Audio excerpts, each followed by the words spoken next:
Pan-Africanism, the idea that peoples of African descent have common interests and should be unified. Historically, Pan-Africanism has often taken the shape of a political or cultural movement. There are many varieties of Pan-Africanism.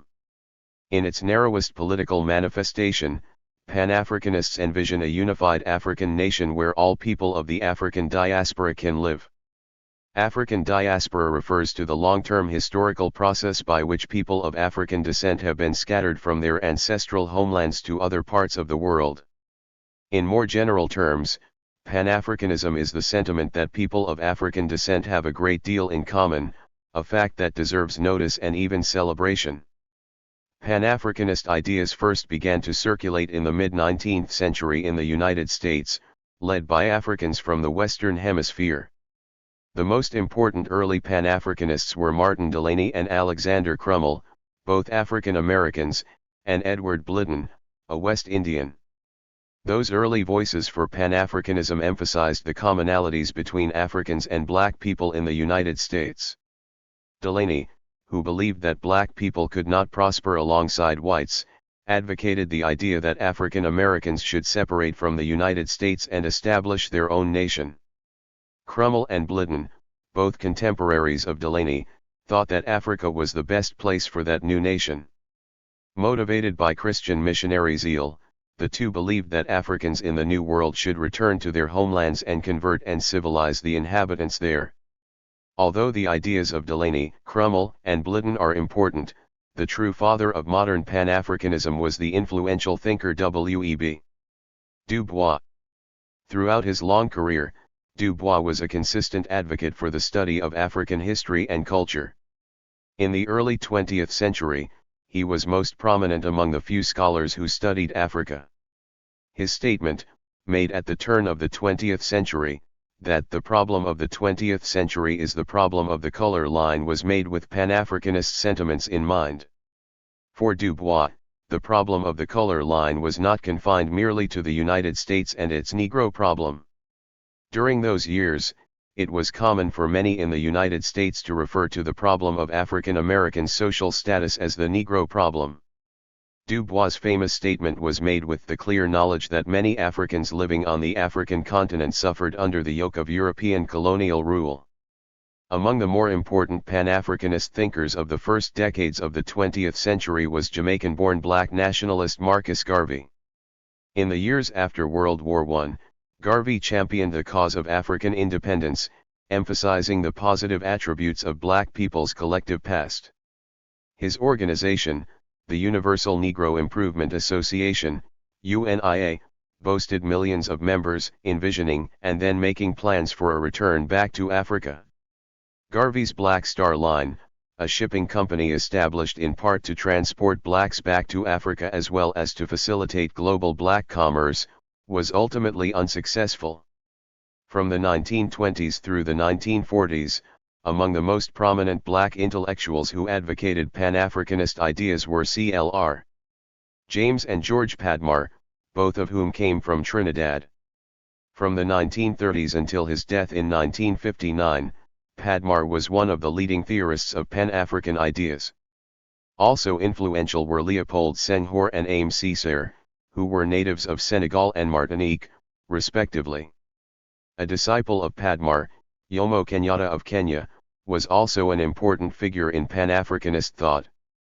Despite their origins outside the United States, such Pan-Africanist thinkers drew many of their ideas from African American culture. Furthermore, James and Padmar resided in the United States for significant periods of time.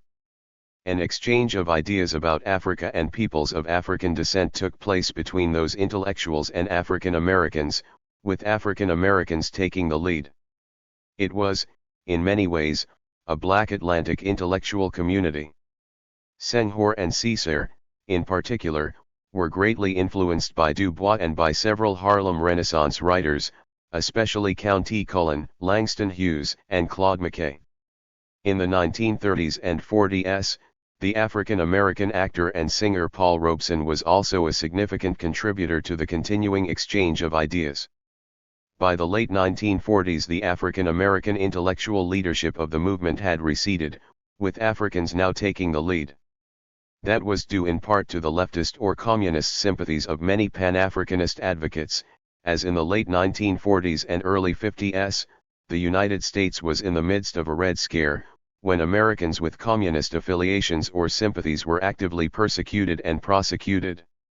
The most important figure of this period was Kwame Nkrumah of Ghana, who believed that European colonial rule of Africa could be extinguished if Africans could unite politically and economically. Nkrumah went on to lead the movement for independence in Ghana, which came to fruition in 1957. Many African Americans cheered those developments in Africa. Pan-Africanist cultural thinking re-emerged with renewed force in the United States in the late 1960s and 70s as one of the manifestations of the Black Power movement. By the early 1970s it had become relatively common for African Americans to investigate their African cultural roots and adopt African forms of cultural practice, especially African styles of dress. In subsequent decades, perhaps the most prominent current of ideas that can be called Pan-Africanist has been the Afrocentric movement, as espoused by such black intellectuals as Molefi Asante of Temple University, Cheikh Anta Diop of Senegal, the American historian Carter G. Woodson, and Moulanaran Karenga, the creator of Kwanzaa. With its roots in the 1960s, Afrocentrism gained particular popularity in the United States during the 1980s. The movement emphasizes African modes of thought and culture as a corrective to the long tradition of European cultural and intellectual domination. During the 20th century, advocates of Pan-Africanism made many efforts to institutionalize their ideas and to create formal organizations to complement the work of Pan-Africanist intellectuals. The first meeting designed to bring together peoples of African descent for the purpose of discussing Pan-Africanist ideas took place in London in 1900. The organizer was Henry Sylvester Williams, a native of Trinidad. The meeting was attended by several prominent blacks from Africa, Great Britain, the West Indies, and the United States. Du Bois was perhaps the most prominent member of U.S. delegation. The first formal Pan-African Congress, the first to bear that name, took place in 1919 in Paris and was called by Du Bois. That meeting was followed by a second Pan-African Congress 2 years later, which convened in 3 sessions in London, Brussels, and Paris.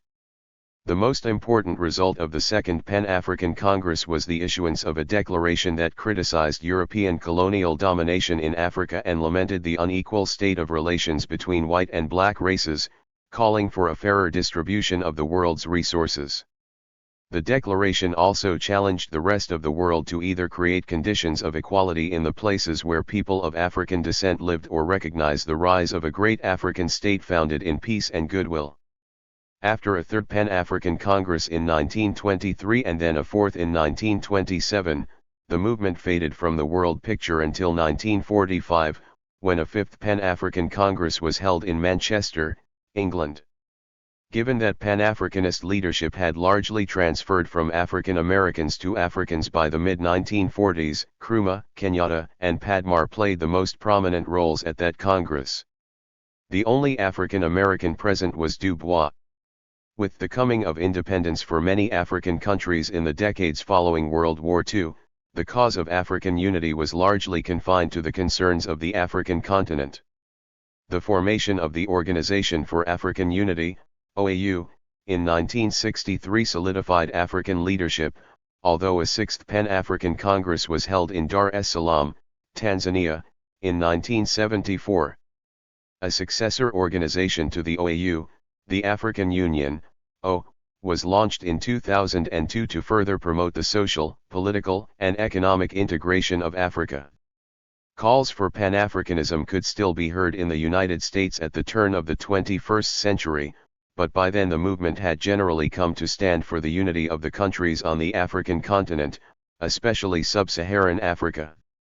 Pan-Africanist ideals emerged in the late 19th century in response to European colonization and exploitation of the African continent. Pan-Africanist philosophy held that slavery and colonialism depended on and encouraged negative, unfounded categorizations of the race, culture, and values of African people. These destructive beliefs in turn gave birth to intensified forms of racism, the likes of which Pan-Africanism sought to eliminate. As a broader political concept, Pan-Africanism's roots lie in the collective experiences of African descendants in the New World. Africa assumed greater significance for some blacks in the New World for two primary reasons. First, the increasing futility of their campaign for racial equality in the United States led some African Americans to demand voluntary repatriation to Africa. Next, for the first time the term Africans, which had often been used by racists as a derogatory description, became a source of pride for early black nationalists. Hence, through the conscious elevation of their African identity, black activists in America and the rest of the world began to reclaim the rights previously denied them by Western societies. In 1897, Henry Sylvester Williams, a West Indian barrister, formed the African Association in London, England to encourage Pan-African unity, especially throughout the British colonies. Sylvester Williams, who had links with West African dignitaries, believed that Africans and those of African descent living in the diaspora needed a forum to address their common problems. In 1900, Sylvester Williams organized the first Pan-African meeting in collaboration with several black leaders representing various countries of the African diaspora. For the first time, opponents of colonialism and racism gathered for an international meeting. The conference, held in London, attracted global attention, placing the word Pan-African in the lexicon of international affairs and making it part of the standard vocabulary of black intellectuals. The initial meeting featured 30 delegates, mainly from England and the West Indies, but attracted only a few Africans and African Americans. Among them was Black America's leading intellectual, W.E.B. Du Bois, who was to become the torchbearer of subsequent Pan-African conferences, or congresses as they later came to be called. Conference participants read papers on a variety of topics, including the social, political, and economic conditions of blacks in the diaspora, the importance of independent nations governed by people of African descent, such as Ethiopia, Haiti, and Liberia, the legacy of slavery and European imperialism, the role of Africa in world history, and the impact of Christianity on the African continent. Perhaps of even greater significance was the formation of two committees. One group, chaired by Du Bois, drafted an address to the nations of the world, demanding moderate reforms for colonial Africa. The address implored the United States and the imperial European nations to acknowledge and protect the rights of people of African descent and to respect the integrity and independence of the free Negro states of Abyssinia, Liberia, Haiti, etc.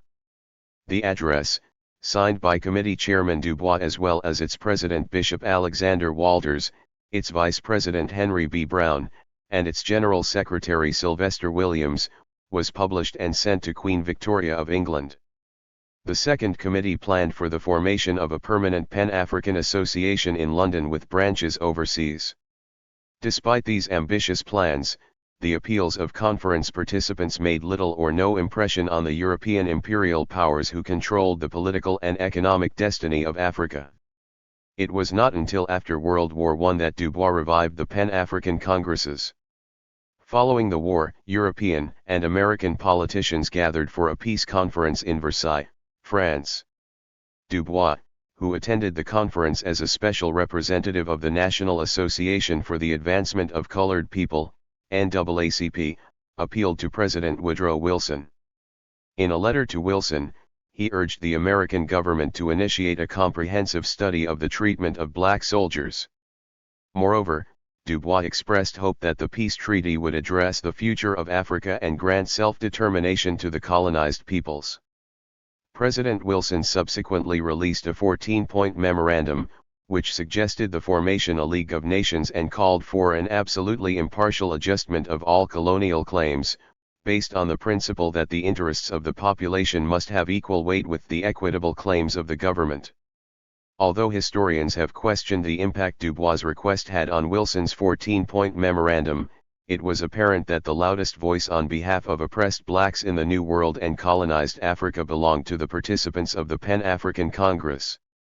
Galvanized by the gathering of world leaders and the discussion of colonial Africa's future, Dubois proposed the formation of a Pan-African Congress. In 1919, as the Versailles Peace Treaty deliberations ran their course, Dubois, with the support of Blaise Diagne, a member of the French Parliament from the West African colony of Senegal, and funding from African American civil rights and fraternal organizations such as the NAACP, the Elks, and the Masons, convened a Pan-African Congress in Paris. The Congress, attended by approximately 60 representatives from 16 nations, protectorates, and colonies, however, was more pan than African since most of the delegates had little, if any, first-hand knowledge of the African continent. Prominent American attendees included black members of the NAACP such as John Hope, president of Morehouse College, and Addie W. Hunton, who had served with black troops in France under the auspices of the Young Men's Christian Association, YMCA, as well as white NAACP members, such as the Columbia University professor Joel Spingarn, the socialist William English Walling, and the socialist muckraking author Charles Edward Russell. Among the other delegates from the United States were Roscoe Conklin Simmons, a well-known black orator, Rayford W. Logan, who had served with the U.S. Army in France, black women's rights activist Ida Gibbs Hunt, and Dr. George Jackson, a black American missionary in the Congo. Conference participants adopted a resolution calling for the drafting of a code of law for the international protection of the natives of Africa. Other demands called for direct supervision of colonies by the League of Nations to prevent economic exploitation by foreign nations, to abolish slavery and capital punishment of colonial subjects who worked on the plantations of European colonial powers in Africa, especially in the Belgian Congo, and to insist on colonial people's right to education. Moreover, the gathering stressed the need for further Congress meetings and suggested the creation of an international quarterly, the Black Review, which was to be published in several languages. While Congress attendees insisted that African natives should be allowed eventually to participate in their own government, they did not demand African self-determination. Despite the moderate nature of the demands, the European and American powers represented at the Versailles Peace Conference remained non-committal. The Pan-African Congress reconvened in London in August 1921 and a month later in Brussels, Belgium. Both meetings featured representatives from the Americas, the Caribbean, Europe, and Africa who echoed earlier Pan-Africanist reformist ideas, denouncing imperialism in Africa and racism in the United States. Moreover, the delegates demanded local self-government for colonial subjects, and Dubois stressed the need for increased interracial contacts between members of the black intelligentsia and those concerned about the political and economic status of colonial peoples. In 1923, the Pan-African Congress met in two separate sessions in London and in Lisbon, Portugal. Noted European intellectuals such as H.G. Wells and Harold Laski attended the London session. Several members of previous meetings participated in the deliberations that addressed the conditions of the African diaspora as well as the global exploitation of black workers. While some scholars argue that the 1921 and 1923 Congresses were effective only in keeping alive the idea of an oppressed people trying to abolish the yoke of discrimination, others claim that the international gatherings laid the foundation for the struggle that ultimately led to the political emancipation of the African continent. Delegates reconvened for a fifth Pan-African Congress in New York in 1927. The Congress featured 208 delegates from 22 American states and 10 foreign countries. Africa, however, was represented only sparsely by delegates from the Gold Coast, Sierra Leone, Liberia, and Nigeria. The small number of African delegates was due in part to travel restrictions that the British and French colonial powers imposed on those interested in attending the Congress, in an effort to inhibit further Pan-African gatherings. Most of the delegates were black Americans and many of them were women. The Congress was primarily financed by Addie W. Hunton and the Women's International League for Peace and Freedom, an interracial organization that had been founded in 1919 by opponents of World War I. Similar to previous Pan-African Congresses, participants discussed the status and conditions of black people throughout the world. The financial crisis induced by the Great Depression and the military exigency generated by World War II necessitated the suspension of the Pan-African Congress for a period of 18 years. In 1945, the organized movement was revived in Manchester, England. It is unclear whether Du Bois or George Padmar, a West Indian Marxist, provided the initiative for this meeting. Recognizing Du Bois' historic contribution to the Pan-African movement, delegates named him president of the 1945 Congress. The Manchester meeting marked a turning point in the history of the gatherings. For the first time, representatives of political parties from Africa and the West Indies attended the meetings. Moreover, the conservative credo of the forum gave way to radical social, political, and economic demands. Congress participants unequivocally demanded an end to colonialism in Africa and urged colonial subjects to use strikes and boycotts to end the continent's social, economic, and political exploitation by colonial powers. While previous Pan-African Congresses had been controlled largely by black middle-class British and American intellectuals who had emphasized the amelioration of colonial conditions, the Manchester meeting was dominated by delegates from Africa and Africans working or studying in Britain. The new leadership attracted the support of workers, trade unionists, and a growing radical sector of the African student population. With fewer African American participants, delegates consisted mainly of an emerging crop of African intellectual and political leaders, who soon won fame, notoriety, and power in their various colonized countries. The final declaration of the 1945 Congress urged colonial and subject peoples of the world to unite and assert their rights to reject those seeking to control their destinies. Congress participants encouraged colonized Africans to elect their own governments, arguing that the gain of political power for colonial and subject peoples was a necessary prerequisite for complete social, economic, and political emancipation. This politically assertive stance was supported by a new generation of African American activists such as the actor and singer Paul Robeson, the minister and politician Adam Clayton Powell, Jr., and the educator and political activist William A. Hunton Jr., who took an increasing interest in Africa. While the Pan-African Congresses lacked financial and political power, they helped to increase international awareness of racism and colonialism and laid the foundation for the political independence of African nations. African leaders such as Kwame Nkrumah of Ghana, Nnamdi Azikiwe of Nigeria, and Jomo Kenyatta of Kenya were among several attendees of Congresses who subsequently led their countries to political independence. In May 1963, the influence of these men helped galvanize the formation of the Organization of African Unity, OAU, an association of independent African states and nationalist groups. Thank you for watching this video.